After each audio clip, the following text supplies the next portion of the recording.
نبی پاک علیہ السلام کی نگاہ کرم مجھ پہ ہو تاکہ دنیا میں بھی، قبر میں بھی، حشر میں بھی، آخرت میں بھی میرے معاملات سنور جائیں۔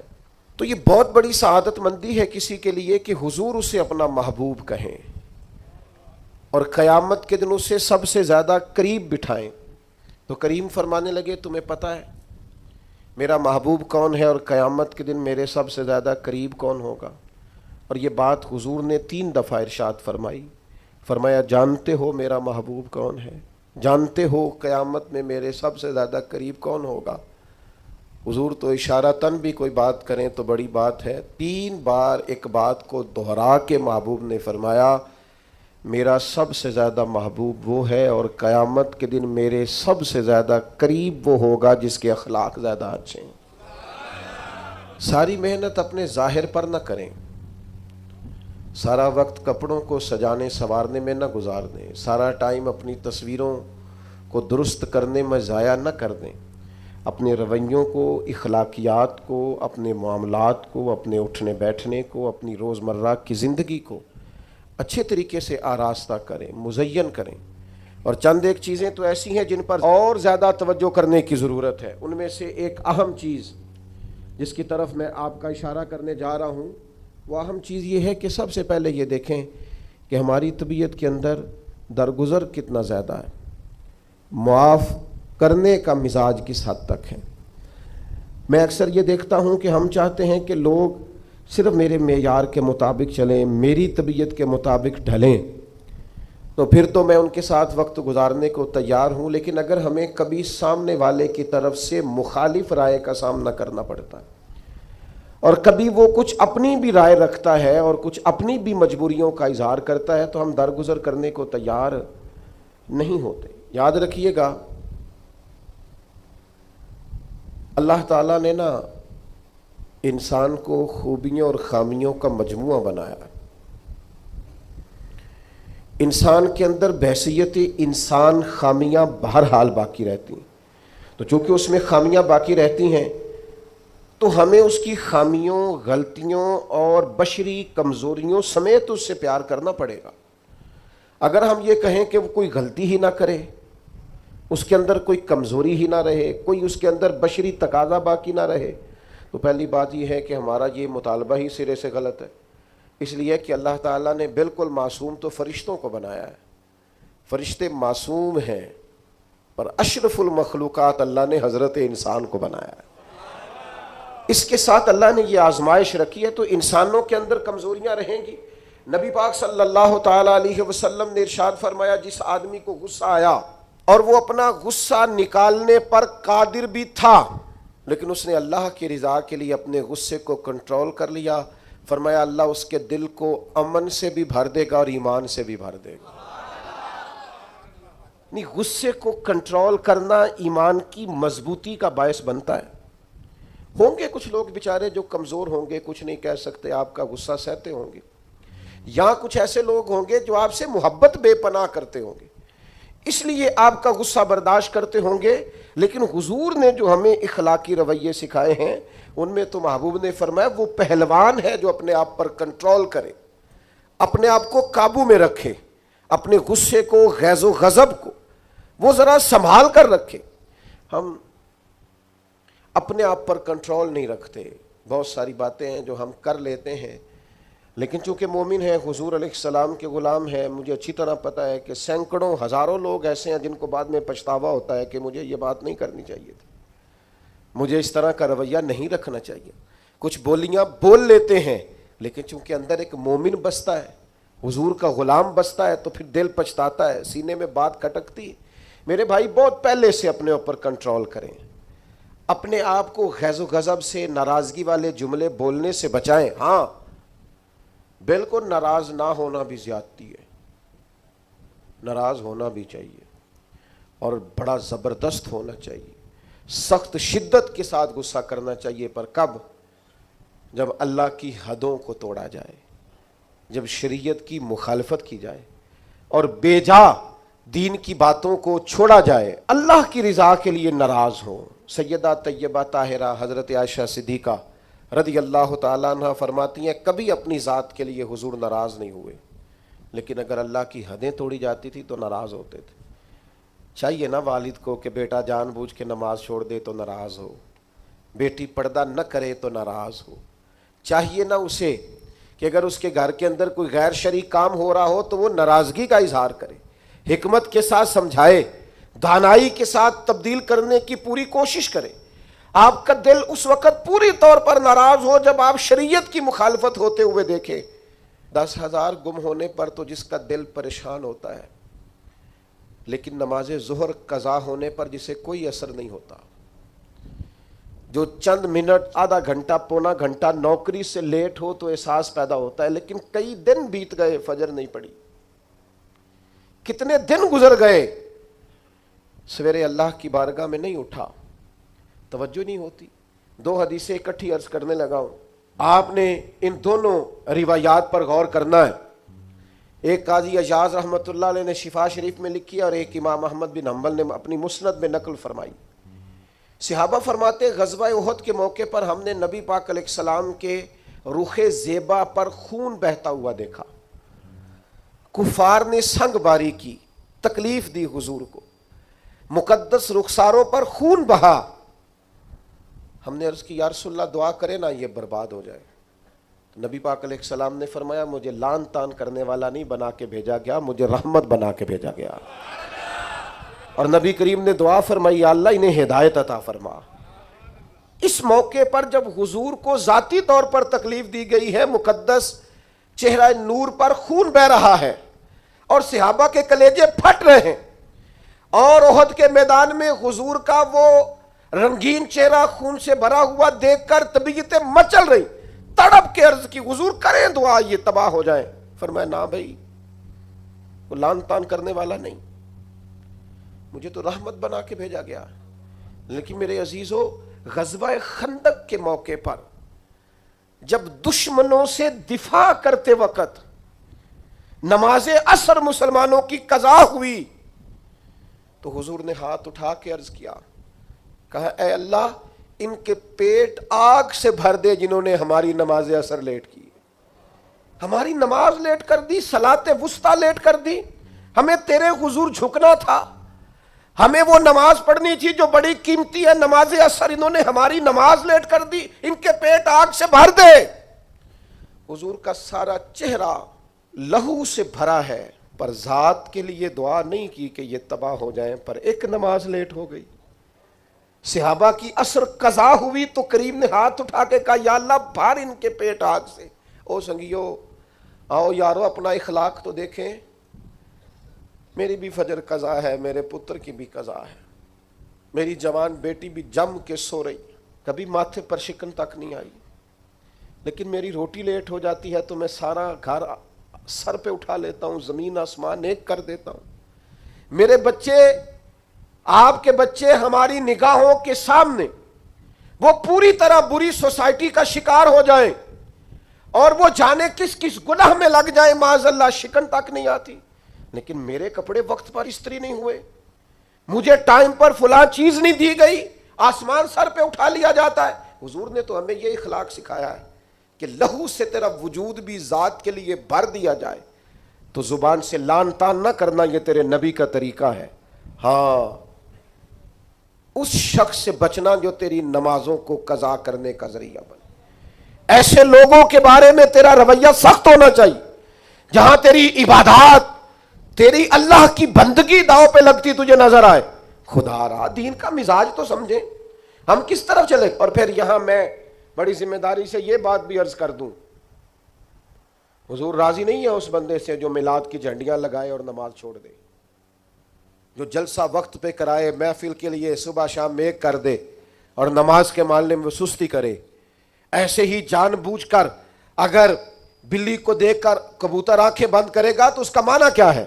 آپ کے چھپ جانے سے اور ذرا کسی برکت والی چیز کے پیچھے چھپنے سے شریعت کا حکم بدل جائے گا, اصل چیز تبدیل کر دی جائے گی. حقیقتیں حقیقتیں رہتی ہیں, حقیقت چھپ نہیں سکتی بناوٹ کے اصولوں سے, اور خوشبو آ نہیں سکتی کبھی کاغذ کے پھولوں سے.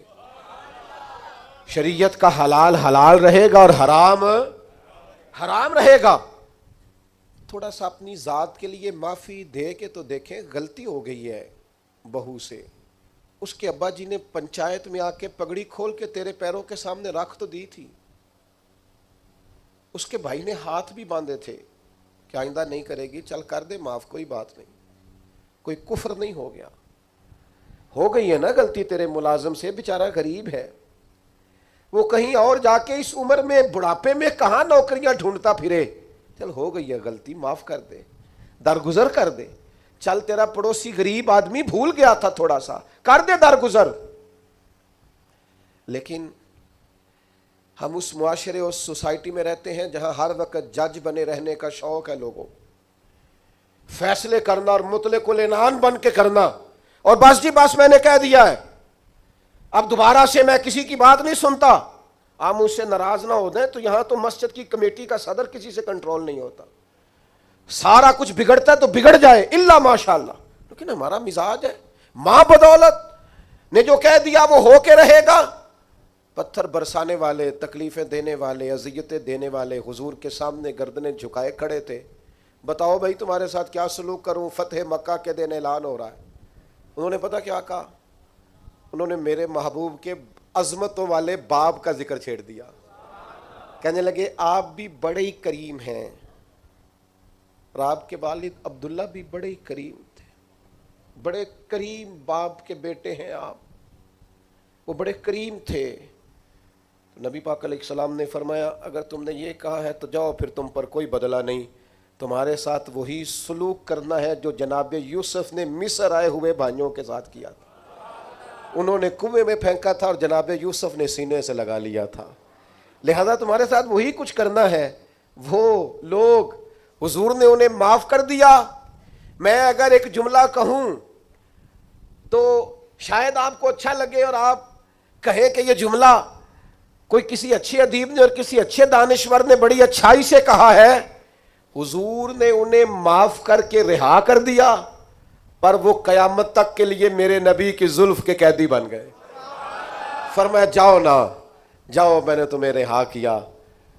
نبی پاک علیہ الصلوۃ والسلام نے انہیں رہائی دی اور انہوں نے بلند آواز سے کلمے پڑھنے شروع کر دیے، وہ سارے حضور کی زلف نازنی کے غلام ہو گئے۔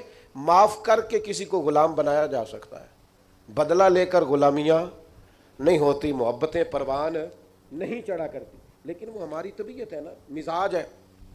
ایک تو معاف کریں، دوسری بات ہمارے جو ماتحت لوگ ہیں نا، ماتحت، ان کے بارے میں اپنا رویہ ٹھیک کریں۔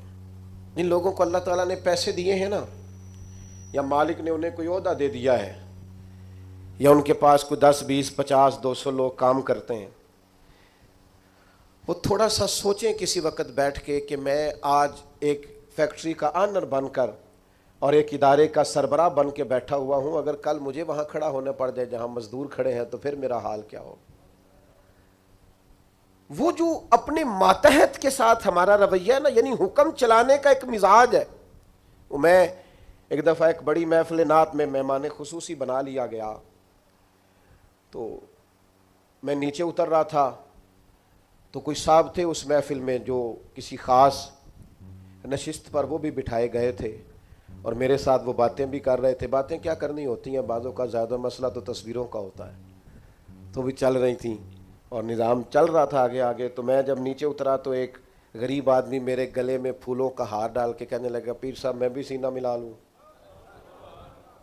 تو ان سے سینہ جو ملا تو میرے کان میں کہنے لگے وہ جو آپ کے ساتھ کان میں ہنس ہنس کے باتیں کر رہا تھا، محفلیں بڑی بڑی کراتا ہے، اسے کو مزدوروں کا حق بھی صحیح ادا کیا کرے، آج بھی کیتی جاندے ہو تے لہو بھی پیتی جاندے ہو، کھو کے مال یتیماں دا بھیج مسیتی جاندے ہو، تسی پھٹ دلاندے سیندے نہیں، آ ٹوپیاں ہی سیپی جاندے ہو، نفس تے چھری پھیر دے نہیں تے دمبے کیتی جاندے ہو، فرض بھلائی بیٹھے ہو، فرض بھلائی بیٹھے ہو، فرض بھلائی بیٹھے ہو، ایویں ہی نفلاں نیتی جاندے ہو، اور دسو تے سی بلے شاہ نو ایک ہی کیتی جاندے ہو۔ عجیب مزاج ہے۔ نوافل کبھی ترجیح اس طرح نہیں ہونی چاہیے کہ فرض پیچھے رہ جائے، بہرحال جس کا جو حکم ہے وہ بات وہی آنی چاہیے۔ اپنے ماتحت کے حق میں ایک شخص نے حضور سے پوچھ لیا، ایک صاحب نے عرض کر ہی دیا، انہوں نے بات ہی کر دی، عرض کی یہ سنن ابو داؤد شریف میں موجود ہے، کہا یا رسول اللہ میرا ملازم بڑی غلطیاں کرتا ہے، آخر کتنا کو معاف کروں؟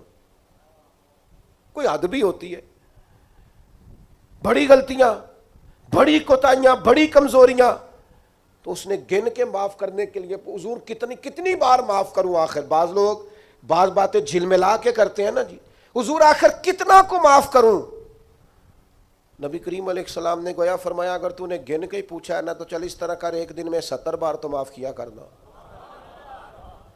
ایک دن میں کتنا معاف کرنا ہے؟ تجربہ تو کریں کہ کیا ہم نے کبھی 7 دفعہ بھی معاف کیا ایک دن میں؟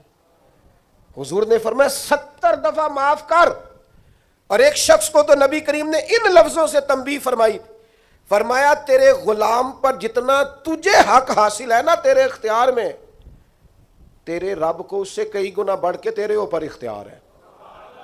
یا رسول اللہ ان کا کریں کیا؟ تو نبی پاک نے فرمایا اپنے غلاموں کو اس طرح رکھنا، یہ جو بڑی بات کرتے ہیں نا انسانی حقوق کی، وہ ملازم نو سوٹ دے رہے نے، کہے نواں ہی ہے، میں کدی واری پایا ہے نواں ہی ہے، لہذا تو بھائی آپ کو بغیر جو نہیں پہنا تھا وہ دینا چاہیے تھا نا، ملازم کو نیا خرید کے دیتے نا آپ۔ یہاں تو لوگ زکوٰۃ بانٹتے ہیں اپنے ملازموں پہ، تو سیاسی زکوٰۃ بانٹتے ہیں، ہاں اس کو پیسے جو وقت وقت کام آ جائے گا، تھوڑی تھوڑی کر کے وہاں بانٹو، جب ٹائم ملے گا تو بلا لیں گے، خوب کرے حمد سے تھوڑا سا گلا بھی سن لے، گولی اگرچہ کڑوی ہے پر ہو سکتا ہے شفا ہو۔ ہر دینی کام میں بھی سیاست کرتے ہو، ذات کے لیے استعمال کرتے ہو، سنو یہ میرے نبی پاک کا اخلاق ہے۔ یا رسول اللہ غلاموں سے کس طرح گزارا کریں؟ فرمایا جس طرح کا خود کھانا اسی طرح کا انہیں بھی کھلانا، جس طرح کا خود پہننا اس طرح کا انہیں بھی پہنانا، سیاستہ میں موجود ہے۔ اور فرمایا ان کی طاقت سے بڑھ کر کبھی انہیں کام نہ بتانا۔ اور میرے محبوب کے غلاموں نے تو اس طرح عمل کیا کہ حضرت ابو ذر غفاری جیسے سردار اپنے گھر سے نکلے تو غلام ساتھ تھا، سامنے سے ایک سردار دیکھ کے حیران ہو گیا، کہنے لگا ابو ذر یہ کون ہے؟ فرمایا میرا غلام ہے۔ کہا حد ہو گئی یار، اس کے کپڑے قیمتی ہیں اور تمہارے کمزور ہیں، یہ انقلاب کیسے آیا؟ تو جناب ابو ذر غفاری فرمانے لگے یہ میرا انقلاب نہیں، یہ محمد عربی کا دیا ہوا انقلاب ہے۔ یہ کس نے ذروں کو اٹھایا اور صحرا کر دیا، یہ کس نے قطروں کو ملایا اور دریا، غالباً ایک غیر مسلم کے شعر ہیں یہ، کہتا ہے یہ کس نے قطروں کو ملایا اور دریا کر دیا، کس نے ذروں کو اٹھایا اور صحرا کر دیا، یہ کس کی حکمت نے یتیموں کو کیا در یتیم اور غلاموں کو دنیا بھر کا مولا کر دیا۔ جب حضرت بلال کو کعبے کی چھت پر اذان پڑھنے کی باری آئی تو کچھ لوگوں نے مشورہ دیا تھا کہ حضور کافر پہلے ہی مر گئے، تو حضرت بلال کو کعبے کی چھت پہ دیکھیں گے تو اور مر جائیں گے، تو یا رسول اللہ روز بلال نہیں پڑھنی ہے، اگر اجازت ہو تو کوئی اور نہ پڑھ لے۔ تو فرمایا نا بھائی اذان تو بلال ہی پڑھیں گے اور کعبے کی چھت پہ پڑھیں گے، اور حق انہی کا بنتا ہے۔ کمر اچھا ہے فلک پہ نہ ہلال اچھا ہے، تیری نظر بھی نہ ہو تو دونوں سے بلال اچھا ہے۔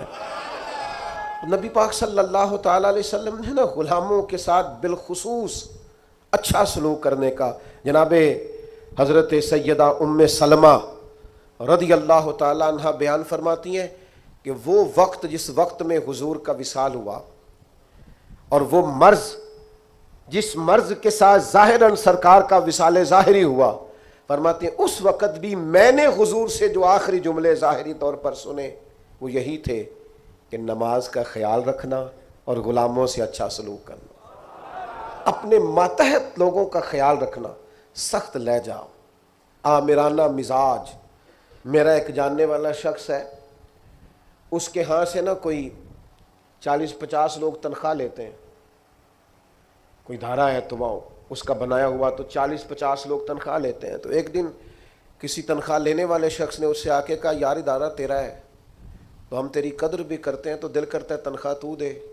تو اس بندے نے رونا شروع کر دیا، کہنے لگا غریب ماں کا بیٹا ہوں اور کسان باپ کا بیٹا ہوں، کسی کو تنخواہ دیتے ڈر بڑا لگتا ہے، تو اللہ نے ڈیوٹی لگا دی، ڈر لگتا ہے، اگرچہ میرے سائنوں سے جاتی ہے، میری اطلاع سے جاتی ہے، پر مجھے ڈر آتا ہے، مجھے خوف آتا ہے، میں اور کسی کو تنخواہ دوں، میں نہ توبہ، مجھے خوف آتا ہے، یہ باہر باری کوئی اور ہی کرے، میرے والا کام۔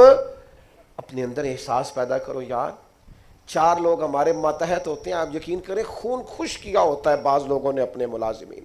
ایک چھوٹی سی بات اور عرض کروں، عورت بیچاری کی عقل ناقص ہوتی ہے، عورتوں سے اچھا سلوک، اپنی گھر والی کے بارے میں رویہ نرم، مقابلے کی فضا نہ پیدا کریں اپنے گھر میں۔ نبی پاک علیہ السلام نے ناز برداری فرمائی ہے ازواج مطہرات کی، حضور کا سلوک کریمانہ رہا ہے، محبوب کی شفقت رہی ہے، سخت ترین لہجہ اور رعونت والا مزاج اپنی گھر والی کے حق میں، یہ بھی انداز نبی پاک علیہ السلام کا دیا ہوا نہیں ہے۔ حضور نے فرمایا تم میں سے سب سے بہتر وہ ہے جو اپنے گھر والوں کے لیے بہتر ہے، اور فرمایا میں تم سب سے بڑھ کر اپنے گھر والوں کے لیے بہتر ہوں۔ دوستوں کے ساتھ خوش گپیاں اور دیر دیر تک خوشگوار موڈ، اور گھر جاتے ہی لہجہ ترش، اور جناب آپ بابا میں تھکا ہوا آیا ہوں، میرے پاس ٹائم نہیں ہے زیادہ باتیں سننے کا، یہ حضور کا دیا ہوا اخلاق نہیں ہے۔ وہ تو لباس ہے مرد عورت کا اور عورت مرد کا۔ ایک تیسری بات اپنے ذہن میں اور ضرور آج ہم نے بٹھا کے جانی ہے، وہ یہ ہے کہ نبی پاک صلی اللہ تعالیٰ علیہ وسلم کا نا مزاج مروت والا ہے، مدارات والا ہے۔ آج کچھ لوگوں کو شوق ہو گیا ہے، وہ کہتے ہیں جی میں جی بات سچی کرتا ہوں جی، میں بندہ ذرا کھرا ہوں جی لہذا لوگوں کو پسند نہیں۔ یہ آپ کی ذاتی کی ہوئی تشریح ہے۔ کھرا بندہ لوگوں کو بڑا پسند ہوتا ہے، آپ کھرے ہوں گے پر آپ کا رویہ کرے لوگوں والا۔ کچھ لوگ کہتے ہیں جی میں جی بات سچی کرتا ہوں لہذا کڑوا ہوں۔ او بھائی کائنات میں سب سے زیادہ سچے مدینے والے محبوب ہیں، لیکن حضور کا لہجہ تو شہر سے بھی زیادہ میٹھا ہے۔ یہ کیا بات ہوئی؟ یہ آپ جھوٹ بول رہے ہیں کہ میں سچا ہوں تو کڑوا ہوں۔ سچائی تو میٹھی ہوتی ہے، سچائی تو حسین ہوتی۔ آپ کا انداز کڑوا کچھ ایلا ہے، میں جی سچ آپ اصل میں سچ بولتے ہیں دوسروں کے بارے میں، 2-4 سچ اپنے بارے میں بھی بولیں اور بول کر کہیں کہ یہ میرے اندر کمیاں ہیں، بولیں سچ۔ دوسروں کی غلطیوں کا تو شک ہوتا ہے نا، اپنا تو بندے کو پاک ہوتا ہے نا کہ یہ میرے اندر ہے۔ اپنی چھپائے پھرتے ہو، اپنیوں پہ پردے ڈالے ہوئے ہو، اپنے اوپر ملمر میک اپ کیے ہوئے، 2-4 سچ اپنے بارے میں بولو نا، پتہ چلے تم نے تو جب بھی سچ بولا ہے دوسرے کے بارے میں بولا ہے۔ تو یہ مروت مدارات، نبی پاک کے غلام بیدام تھے صحابہ۔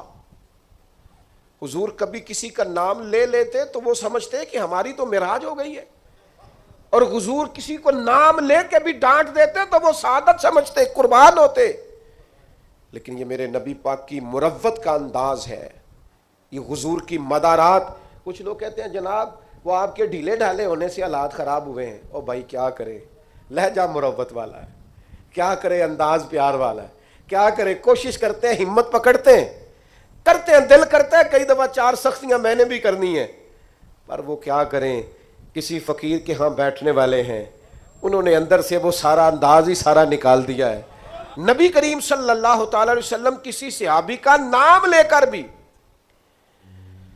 اگر کبھی اس کو سمجھا دیتے تو وہ اپنی سعادت سمجھتا، لیکن حضور کی بارگاہ میں اگر کسی کی شکایت آتی تھی نا تو نبی پاک کبھی بھی اس کا نام لے کر بات نہیں کرتے تھے، مجموعی بات کر دیتے، فرماتے لوگوں کو کیا ہو گیا ہے، اب انہوں نے اس طرح کرنا شروع کر دیا۔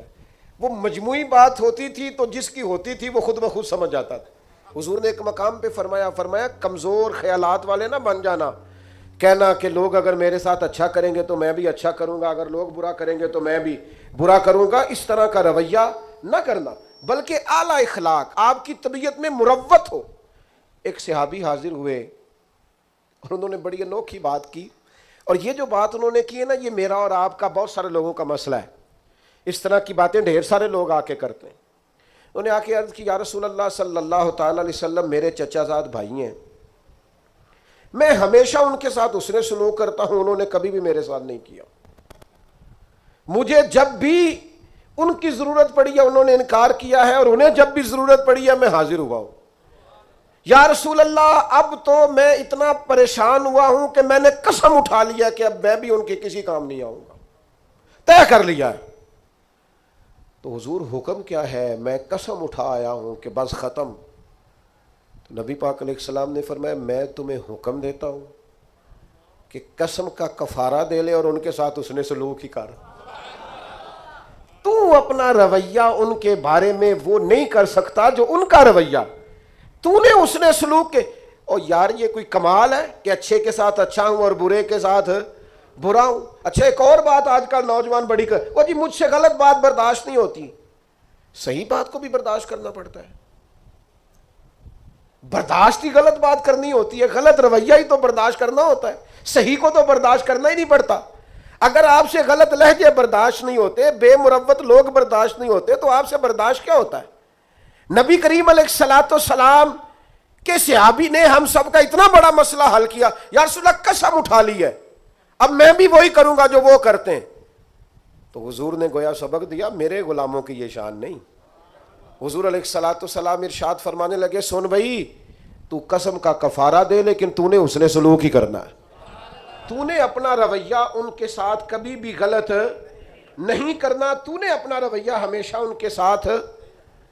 ایک اور بندے نے آ کے عرض کی تھی, یا رسول اللہ صلی اللہ علیہ وسلم میرے رشتہ داروں کا سلوک میرے ساتھ بڑا ہی جاہلانہ ہے, میرا رویہ ان کے ساتھ اچھا ہے. ویسے میں اور آپ تھوڑا تجربہ کر لیں, وہ صحابی تو سچ بول رہے تھے بالکل. ہمارے ہاں ڈھیر سارے لوگ اس معاملے میں سچے بھی نہیں ہوتے. وہ کہہ رہے ہوتے ہیں میں رشتہ داروں سے بڑا اچھا ہوں, پر یہ تو دوسرے سے پوچھیں گے تو پتہ چلے گا. یہ تو سامنے والا اپنا رویہ بتائے گا تو پھر سمجھ آئے گی, ورنہ تو پنچایت میں ہر بندہ یہی کہہ رہا ہوتا ہے کہ سب سے زیادہ نیک میں ہی ہوں. آپ جس کی بات سنیں وہ فل سچا ہوتا ہے. یہ تو دوسرا بھی اپنی بولی بولے گا تو پھر بات سمجھ میں آئے گی. لیکن صحابی نے عرض کیا, یا رسول اللہ صلی اللہ تعالی علیہ وسلم میں نیکی کرتا ہوں, وہ جہالت کرتے ہیں, بدتمیزی کرتے ہیں, زیادتی کرتے ہیں. یا رسول اللہ میں پیار کرتا ہوں, ان کی طرف سے ہمیشہ جفا ہوتی ہے. تو یہ مروت سکھائی ہے حضور کے اخلاق نے. میرے کریم محبوب فرمانے لگے, اگر واقعی ایسا ہے جیسا تو کہہ رہا ہے کہ وہ زیادتی کرتے ہیں تو نیکی کرتا ہے, تو کریم فرمانے لگے پھر تو انہیں راکھ چٹا رہا ہے. اور حضور فرمانے لگے جب تک تو ایسا کرتا رہے گا رب تیری مدد فرماتا رہے گا, اللہ تیرے لیے مددگار پیدا کرے گا. اپنی مروت کو کبھی نہ کچلیں. سامنے والا کرے گا رویہ جس طرح کا بھی اس نے کرنا ہے, جو بھی اس کی طبیعت ہے وہ کرے گا, اور کرتے رہتے ہیں. لوگوں کی طبیعت ہوتی ہے, وہ اپنے حساب سے چلتے ہیں. لیکن ہمیں اپنے رویوں کو کبھی بھی کمزور نہیں کرنا. کسی مقام پر بھی کوئی ایسا کام نہیں کرنا جس سے چھلکے کہ ہم نے مروت چھوڑ دی ہے. اور چوتھی اور آخری بات, اس کے بعد ہم نے اختتام کی طرف بڑھنا ہے, وہ یہ ہے کہ نبی پاک علیہ السلام نے ہمیں ایک بہت بڑا اخلاق یہ سکھایا ہے کہ نیکی ہمیشہ یک طرفہ کرنی ہے. نیکیوں کو تجارت نہیں بنانا, دوسرا بھی کرے گا تو پھر میں بھی کروں گا. یہ ہمارے ہاں نا ایک رواج ہے کہ وہ میری طرف آیا تحفے بڑھا کے تو پھر میں بھی اس کی طرف تحفے بڑھا کے جاؤں. نیکی ہمیشہ یک طرفہ ہوتی ہے, اس لیے کہ اجر اللہ سے لینا ہے, بندوں سے نہیں لینا. نبی پاک علیہ السلام کا اخلاق یہ ہے کہ محبوب ہمیشہ یک طرفہ خیر خواہی کرتے تھے, کبھی مطالبہ نہیں کرتے تھے سامنے والے سے کہ وہ بھی خیر خواہی ہی کرے. آپ دیکھیے طائف والوں نے کیا کیا, مکے والوں نے کیا کیا, دیگر بہت سارے قبائل تھے, ان کا رویہ حضور کے بارے میں کیا تھا. لیکن نبی پاک کا رویہ ان کے بارے میں یہ تھا کہ اگر مکے میں قحط پڑ گیا تو حضور نے غلہ بھجوایا.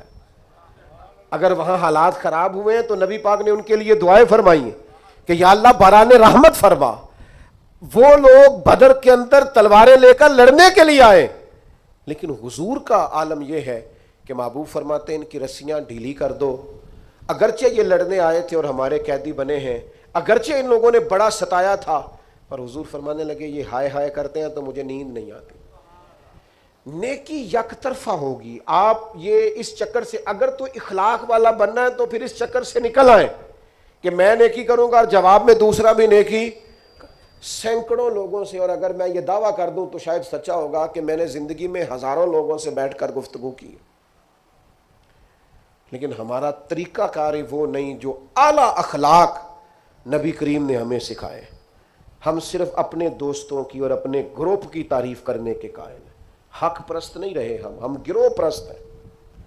ہمیں اپنے گروپ, اپنے گروہ, اپنے لوگوں, اپنے حلقہ احباب مجھے کہہ لینے دو. اور صرف ایک ہی آستانے کے مرید اگر سارے ہو جائیں تو پھر ہی وہ ٹھیک ہو سکتے ہیں.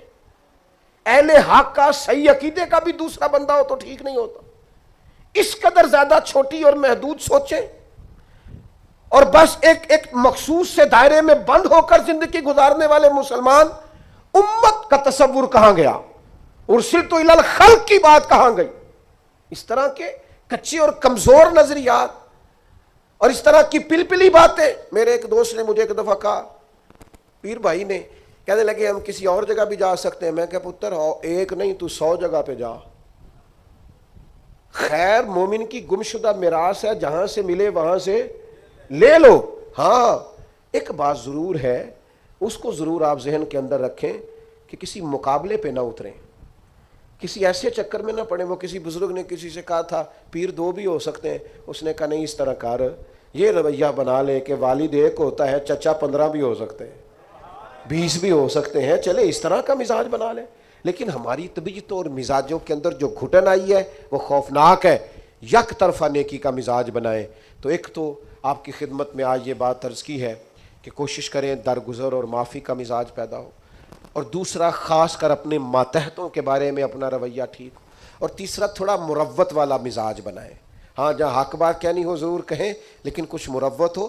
ہر وقت تلخ رہنا اور بے باک رہنا اور جو منہ میں آنا کہہ دینا، قاتل کو کوئی قتل کے آداب بتائے